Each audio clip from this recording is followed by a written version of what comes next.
রাধে রাধে বন্ধুরা, কেমন আছো সবাই? আরও একটি নতুন ভিডিওতে সবাইকে স্বাগত জানাই। এটি একটি সেগুন কাঠের হাইড্রোলিক বক্স খাট। এই খাটটি 99% সারি কাঠ দিয়ে তৈরি। আজকে দেখাবো নর্মাল বক্স খাটে কিভাবে হাইড্রোলিক ফিটিং করা হয়। বন্ধুরা দেখতে থাকুন পুরো ভিডিওটা, দেখুন আমি হাইড্রোলিক ফিটিং করে দেখাবো। প্রথমত নর্মাল বেডে যেইভাবে প্লাই কাটিং করে ফিটিং করে নেওয়া হয় সেভাবে ফিটিং করে নিতে হবে। প্লাইয়ের কাটিংটা আমি দেখালাম না, তাহলে ভিডিওটা বড় হয়ে যাবে। হাইড্রোলিক ফিটিং করার জন্য দুটো 3 ফুটের বাটাম নিয়ে নেবেন। বাটাম দুটো মেজারমেন্ট করে বসিয়ে দেবেন আগে ঘাড়ির সাইড পাটির সাথে।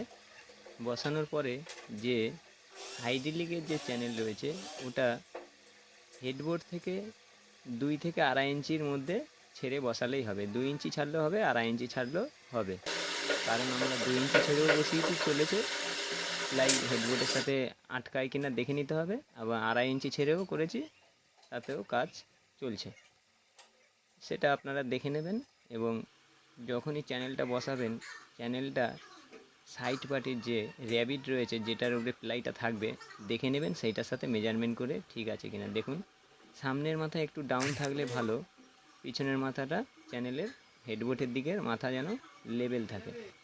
এইবার চ্যানেল লাগানোর পরে একবার টেস্ট করে দেখে নেবেন কোনো একটা প্লাই বা কিছু একটা ধরে যে চ্যানেলটা ঠিক আছে কিনা।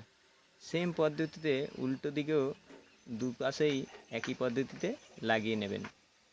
বন্ধুরা, আমি তো এই পদ্ধতিতে হাইড্রোলিক ফিটিং করি। আপনারা কোন পদ্ধতিতে ফিটিং করেন যদি একটু জানান তাহলে ভালো হয়, কমেন্ট করুন। আর আমার এই পদ্ধতিতে ঠিক আছে কি না একটু কমেন্টে জানাবেন। দুপাশে চ্যানেল বসানো হয়ে গেলে যে প্লাইগুলো আগে কেটে রেখেছিলাম সেই প্লাইগুলো সুন্দর করে উপরে বসিয়ে বক্সের মধ্যে ঢুকে চ্যানেলের ফুটোর মেজারমেন্ট করে নিয়ে পয়েন্ট করে নিতে হবে। তারপরে মেজারমেন্ট অনুযায়ী বোল্টগুলো লাগিয়ে দিতে হবে।